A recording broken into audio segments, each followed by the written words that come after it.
The stretchiest cast-ons in knitting. Hi everyone, Norman here. In this video we are going to knit a dramatic number of swatches to answer the question once and for all: which cast-on is the stretchiest of them all? We are going to knit Longtail cast-on, German twisted cast-on, cable cast-on, knitted cast-on, alternating cable cast-on, Italian cast-on, slipknot cast-on, tubular cast-on, and so on. So at the end of this video, you can make an educated decision and pick the cast-on that is exactly right for your project, because sometimes you need it super stretchy and other times you don't. Let's dive right into it.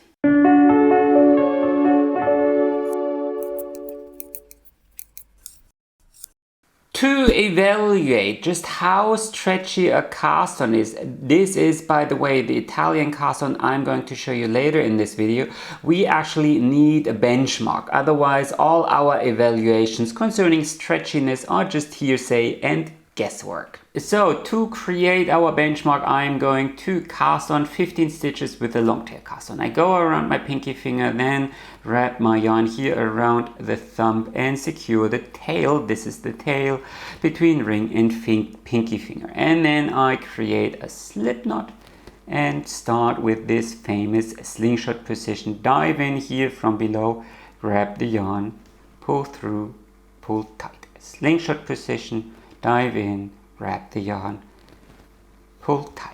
So you probably already know how to knit the Longtail cast-on. It's not especially stretchy, but it's going to be the benchmark for this video, because it's probably the most popular cast-on, at least among the viewers here on my channel. And for all other swatches and all other techniques I'm going to show you in this video, I'm going to cast on the same 15 stitches. In the next step, I am going to knit across these 15 stitches in a stockinette stitch. I will start here on the wrong side, and then I'm going to knit across 4 rows. And I'm going to do this for all the other swatches I'm going to show you in this video, and all the other stretchy cast-on as I'm going to show you in this video as well. And after those 4 rows in stockinette stitch, I'm going to break the yarn, and then I'm not going to bind off. Instead, I'm just threading the tail on a tapestry needle, and I'll slip all stitches to the tapestry needle. And this, of course, is to ensure that that a binder would not restrict the stretchiness of the fabric, and the cast-on doesn't look all that pretty, but for our purposes this here is perfect. And then here I am going through the very first stitch here, and then I stretch this out as far as possible and place another pin here, and this is going to be our benchmark. So let's try some cast-on variations.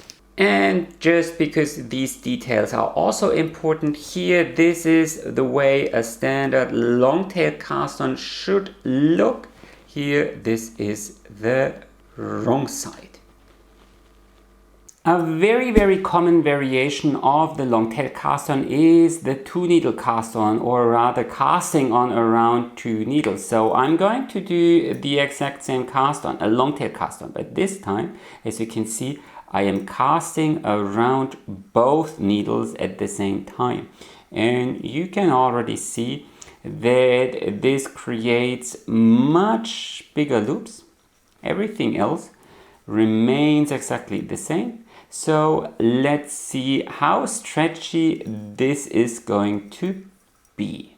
Of course, once you've finished casting on those 15 stitches, you need to remove 1 knitting needle, but everything else remains the same. And then I am going to knit across in stockinette stitch for another 4 rows and put the remaining stitches on the scrap yarn using a tapestry needle.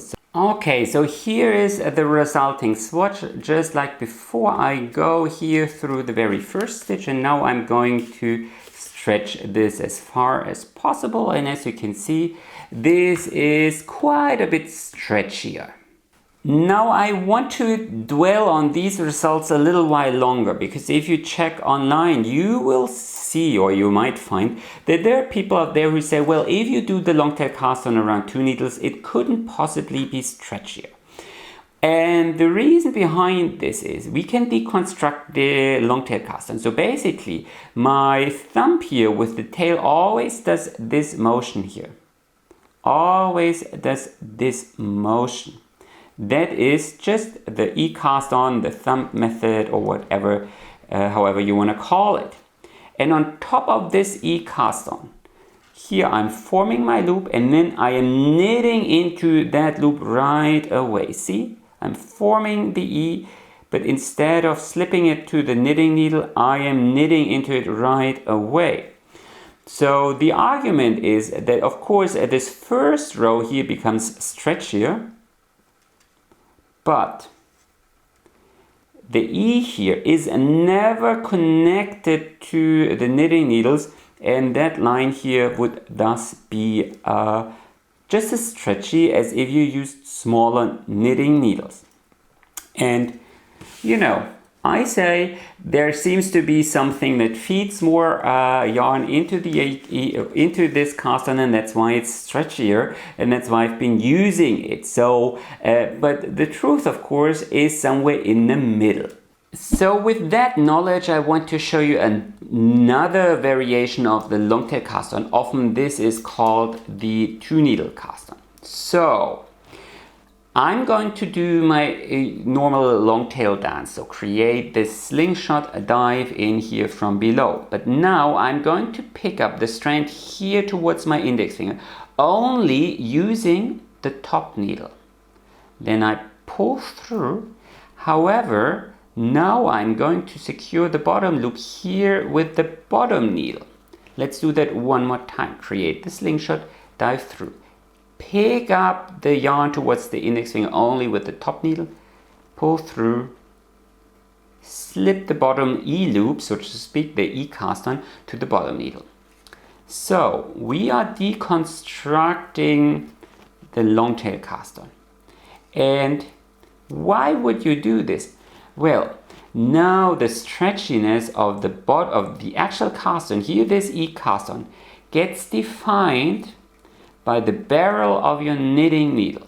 So you can say, okay, I'm going to use a size larger than normal, half a size larger, or however high up you want to go, and thereby you can very easily define the stretchiness of that very first row, and you are not relying on second guessing or casting on a little bit looser. You are being, well, an academic, and you have control and a controlled environment. So I have my 15 stitches here on my knitting needle. The slip knot counts as the first stitch, and then you can just remove the bottom needle.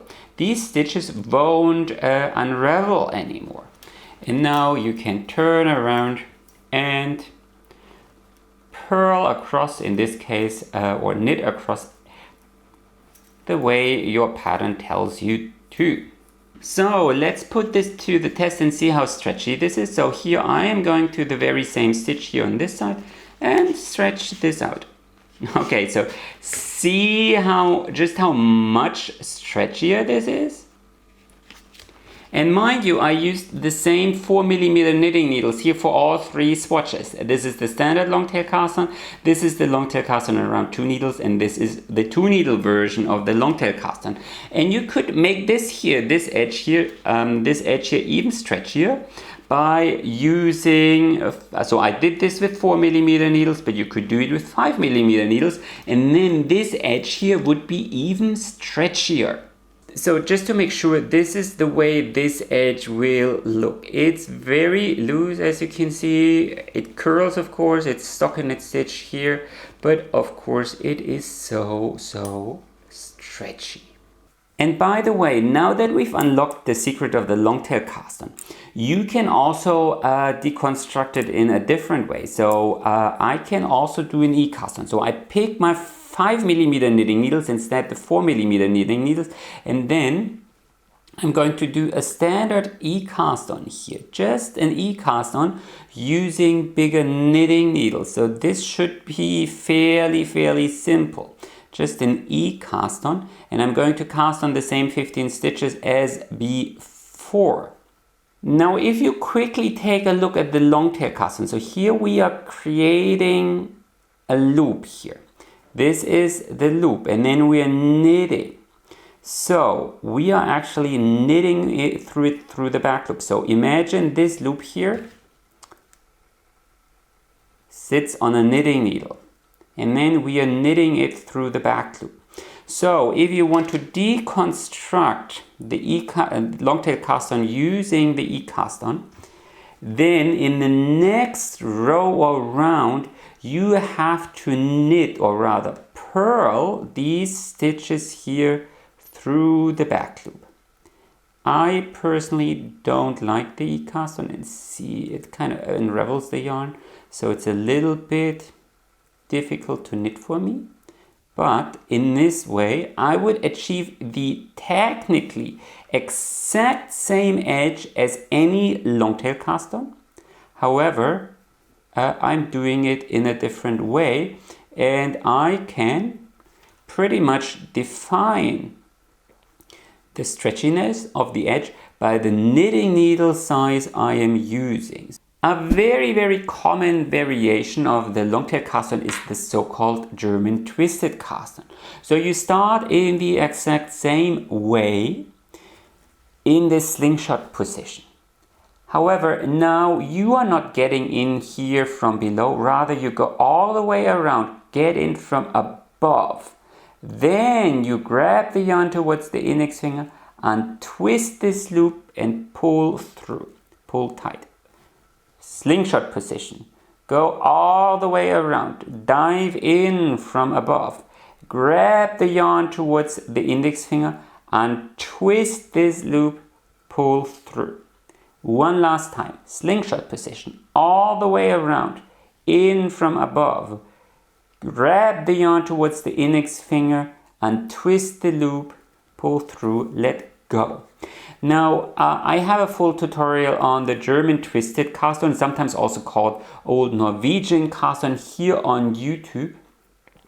I link it to you up in here because maybe you won't be able to understand this cast-on fully by just watching these few repeats here. However, trust me, half of the comments on my main tutorial on the German twisted cast-on are literally, I watched so many tutorials on the German twisted cast-on and I was never able to understand it, and now I can finally do it. So please watch this video if you really want to learn it. Here in this video I just want to compare the stretchiness of the German twisted cast-on compared to the Longtail cast-on. So I'm back here to my little blocking board. Let's see how stretchy or not stretchy the German twisted cast-on is compared to the Longtail cast-on. So I'm going through the very same stitch here, and then I'm going to stretch it out as far as possible, and there you go. So the German twisted cast-on is more or less, well, at least with my attention and the way I knit, is more or less exactly as stretchy as the Longtail cast-on. Maybe, you know, a fraction stretchier, but that's probably because here the stitches actually aren't twisted, here they are. So maybe that little, well, 2 or 3% of a difference can be accounted for the fact that you are not twisting the stitches here, despite the name. So close up, this will be the result of the German twisted cast-on. Quite the nice and beautiful edge, I would say. And if you compare this to the Longtail cast-on, just so you can see it side by side. So the edges are similar but different, so this is maybe a little bit more on the decorative side. Now, what about the knitted cast-on? Well, the knitted cast-on is actually in a different category. So it's actually, in a way, a variation of the crochet chain stitch. So the knitted cast-on starts with a slip knot, and then you knit into one stitch, slip the resulting stitch back to the knitting needle, and carry on. By the way, I have a full tutorial on cast-ons here on YouTube, so if this all is too fast for you, then kindly check the full tutorial out. Or I also do have a second YouTube channel where I show you slow motion repeats of all of these cast-ons. So don't hesitate to check them out. So what makes the knitted cast-on kind of interesting is that, again, you can manipulate the way or how stretchy this is. So you can stretch out these stitches further to create a stretchier edge, or you tighten them up almost, well, if you tighten them up too much, you can't really go through them anymore. But in a way, you can kind of manipulate the way or how stretchy this is. And of course, you can also do it with one knitting needle size larger for a stretchy edge. But in this case, I'm just going to do the standard knitted cast-on, and then we'll see how stretchy this edge is. So let's see how stretchy the knitted cast-on is. So I'm going here through the very first stitch, and just like before, I'm stretching things as far as possible. So as you can see, it's actually a little bit stretchier, as you can see, a little bit stretchier than the Longtail cast-on. So if you compare it, it's roughly as stretchy as the Longtail cast-on, around 2 knitting needles, but of course not as stretchy as the 2 needle version of the Longtail cast-on. So this is actually quite a good option. So here's how the knitted cast-on will look. This is the right side.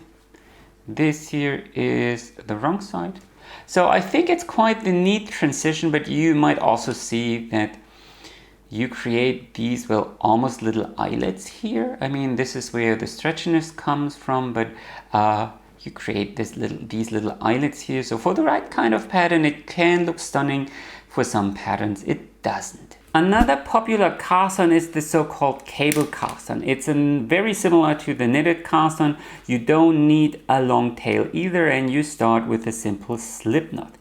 And actually, you start with one knitted cast-on stitch for the cable cast-on. So one knitted cable cast-on stitch.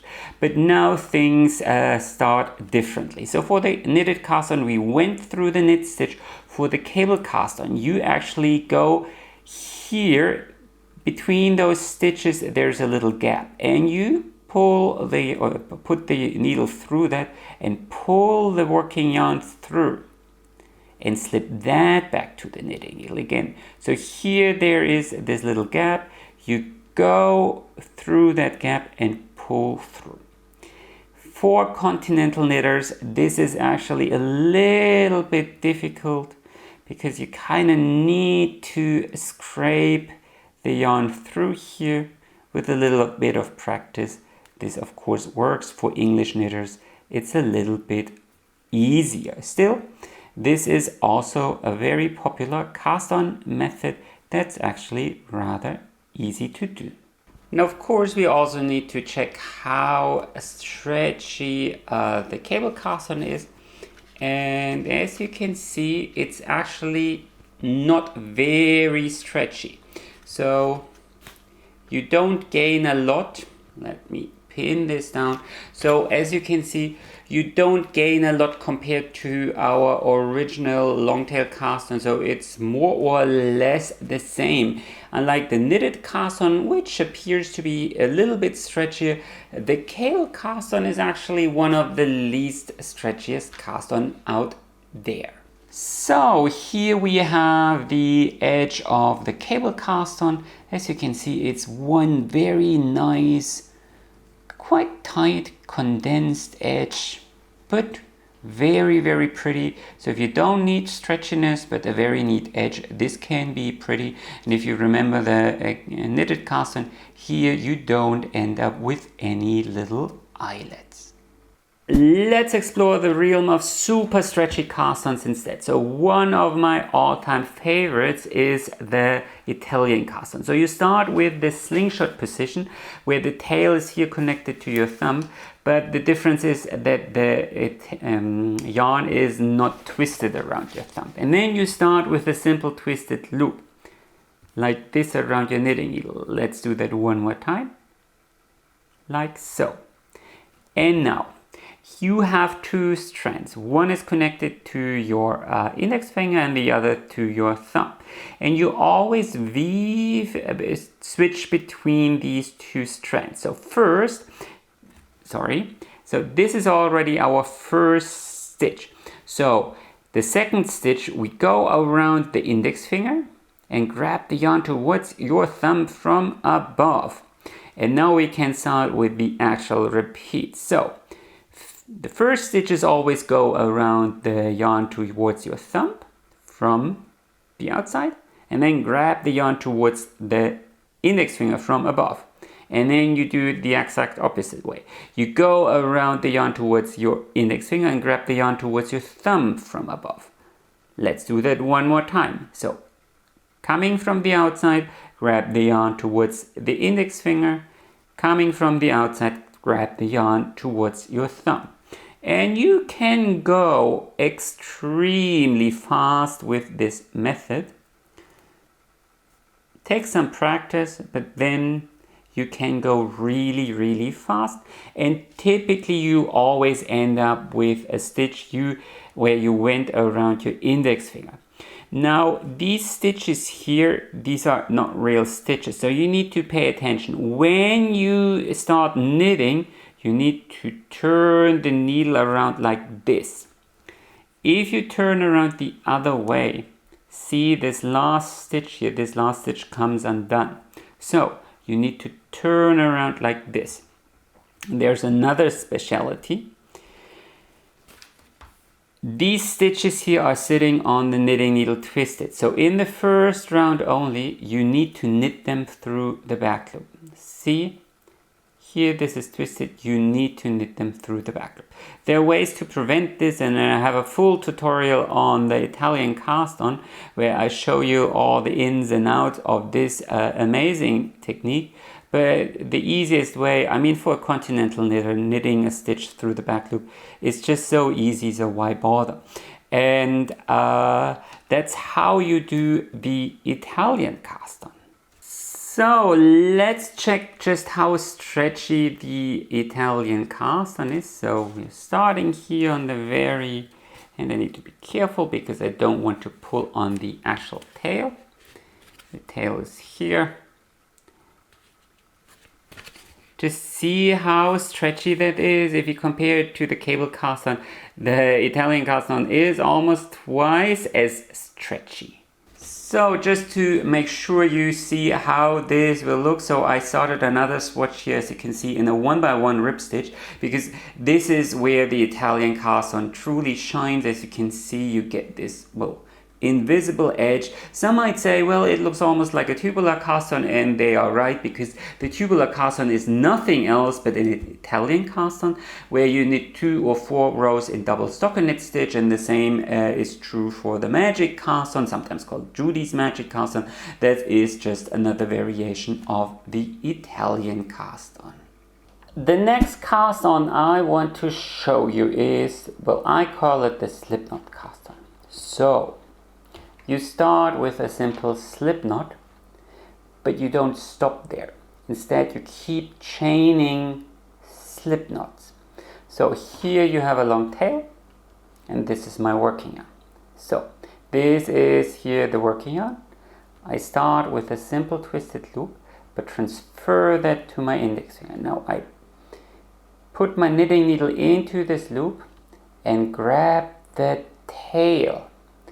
And now I pull tight.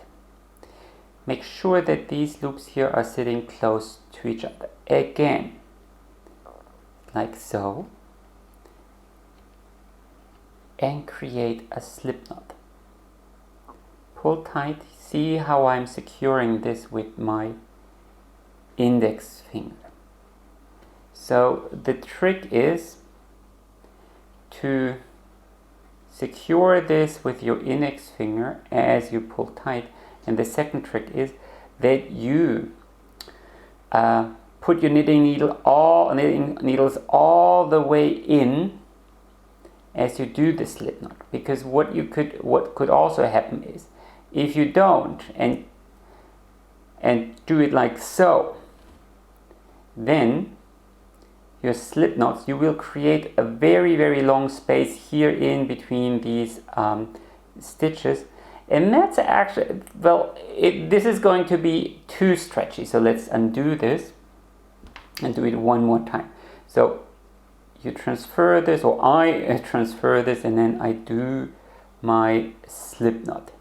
Transfer. So this cast on isn't exactly the smoothest knitting experience. I am willing to concede this, but it does create an interesting edge, so it could be worth it.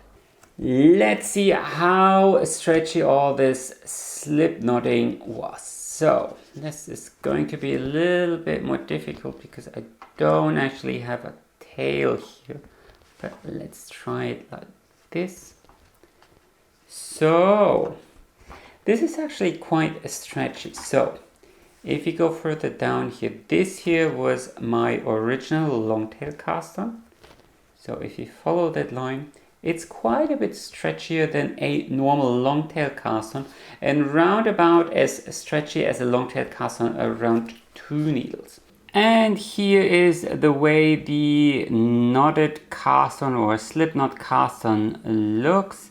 So you create quite the clean and very, very condensed edge, and as you can see, it doesn't flare out a lot either. However, I mean, there's stretch in it, so this can be quite the smart alternative for all those projects where you don't need all that much stretch but want a nice and clean edge.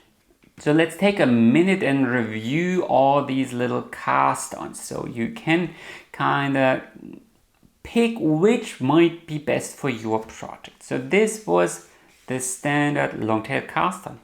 And as you probably saw, you can echo out 5 to 10% more stretchiness if you do the longtail cast on around 2 needles. The deconstructed 2 needle cast on, well, this was dramatically stretchier than the longtail cast on. If you do the German twisted cast on, well, it's gonna be a little bit more stretchy, but not very much so. The knitted cast on is surprisingly stretchy as well, so maybe 10 to 15% stretchier than the normal longtail cast on, whereas the cable cast on is just as stretchy. Things got really, really dramatic with the Italian cast on, where it's actually the stretchiness of the fabric that inhibits more. Well, you could even stretch this further if the fabric wouldn't inhibit things. And here, this was the slip knot version, where we also ended up being quite a bit stretchier than the standard longtail cast on. But of course, this is not all. Now here at the very end, I want to show you a couple of more details where you basically, or where I invite you to do your own experimenting. So this is the standard longtail cast on. If you want to knit ribbing, you can combine this with the longtail cast on purlwise. So instead of going here into this loop, you go into this loop and you grab the yarn like so. See, grab the yarn. And if you want to knit a 2x2 rib stitch, you always alternate between 2 normal longtail cast on stitches and 2 here from above, 2 here from above. Let's do one more pass and do this slower here. So you go in here from above and below, grab the yarn towards your thumb, pull through, let go, tighten up. One more time, slingshot, all the way around, grab the yarn. And if you alternate between, and you know, you can use this to cast on for a 1x1 rib stitch like this. So always one knitwise, one purlwise. And if you do a 2x2 rib stitch, you do 2 knitwise and 2 purlwise. So this would be the edge this alternating cast on longtail, cast on purlwise and knitwise creates. So very neat transition here for those purl sections. However, in terms of stretchiness, so let's stretch this out as far as possible here. And here, this is a swatch where I didn't alternate between knit and purl stitches. Everything else is the same. And as you can see, you really don't gain anything. So this edge might be prettier or might be in pattern, but in terms of stretchiness, it will be the same compared to a standard longtail cast on. So just to make sure you can see the difference, so watch these knit columns. So here there is a purl bump below. Here this is more like a V or a braided edge. So here you get this purl bump, here you don't. That is the difference. But this is in appearance, not in stretchiness. The very same is possible with a German twisted cast on. So German twisted cast on was like this. But you can also do it twisted like this. Let's do that one more time. Around, get the yarn, untwist. Again, I invite you to watch the tutorial on the German twisted cast on because admittedly this is difficult. But just like for the longtail cast on, you can always cast on one stitch knitwise, followed by one stitch purlwise. A bit more difficult here with my little finger protector. But that's not all. You can do a very similar thing for the knitted cast on. So again, this was the knitted cast on, but you can also bring the yarn to the front and cast on stitches purlwise. Cast on stitches purlwise. In a way, it's even easier because you can easily slip stitches. And then you can alternate. 2 stitches knitwise. Bring the yarn to the front. And do 2 stitches purlwise. That's what you definitely can do. But alternating between knit stitches and purl stitches certainly isn't all. So instead of continuing with the knitted cast on, I can also mix in the cable cast on. So I can do 2 stitches here with the cable cast on and then 2 with the knitted cast on. This will create an edge that is not only slightly less stretchy than a pure knitted cast on, it will also look differently. And with all these tiny little micro manipulations and combinations, you can not only create different edges, but also manipulate the stretchiness ever so slightly. Now, if you thought this would be everything, you are in for a surprise, because I can also combine the cable cast on with an e-cast on, or rather a reverse e-cast on. So I am doing a simple little twist here around the knitting needle, and then I do a cable cast on here into the gap. Now if I slip things back to the knitting needle like this, this will be twisted. I can also untwist this by going around like so. Pull tight. Let's do that one more time. So I start with with a simple twisted loop. Do a cable cast on, untwist it by going all the way around, and repeat. So this way of combining has the advantage. So you always have this one cable cast-on stitch and one little cast-on stitch. The cast-on is super stretchy, the cable cast-on isn't. So you can get the best of both worlds. Typically this cast-on is taught the English way. So you wrap the yarn around, then you do your stitch, pull through, and then you go around like so. So actually the English way, it's a little bit easier, I feel, than the continental way. It feels a little bit smoother. And I think this cast-on originated from English knitters, and that's why they often use it. For continental knitters, it's, well, it's a little bit more cumbersome. So for an English knitter,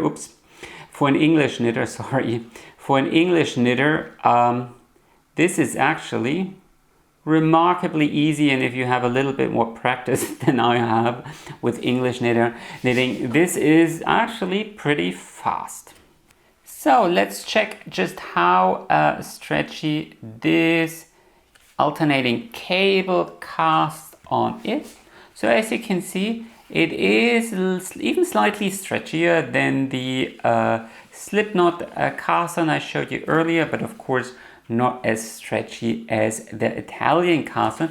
But sometimes you don't want that kind of stretchiness. Sometimes you only want it to be a little bit more stretchy.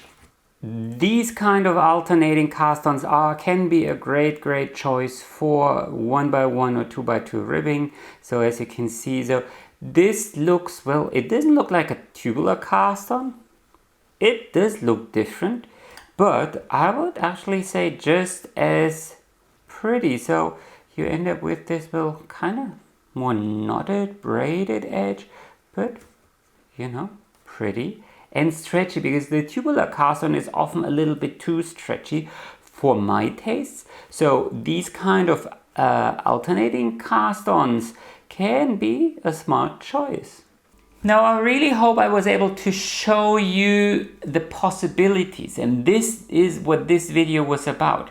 So you have the Longtail cast-on with all its variations. You can deconstruct it and do the cast-on, or do it around 2 needles. You can do the very same with the German twisted cast-on, and of course the combinations between the knitted cast-on and the cable cast-on are virtually endless, because what I didn't show you yet is that you can slip the cable cast-on twisted or back to the knitting needle twisted or untwisted, the same with the knitted cast-on. And if you combine this with purlwise and knitwise, I think there's like 36 different permutations.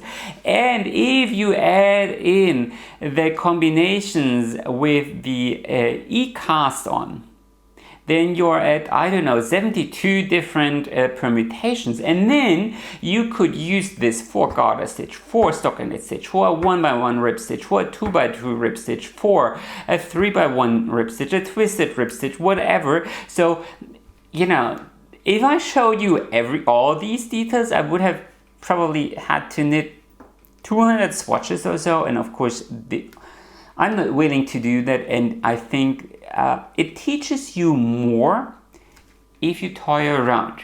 So say you did started socks with a cable cast-on and noticed, well, this simply isn't stretchy enough. Do a knitted cast-on instead, or vice versa.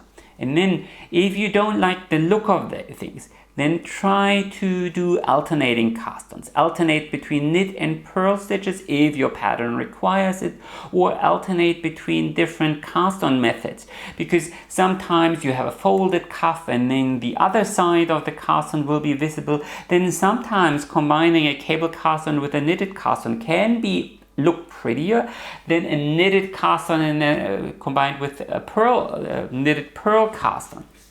So the combinations are endless, and I hope I was able to show you, well, round about what you can expect and how you can combine this. Anyway, happy knitting and enjoy the rest of your day.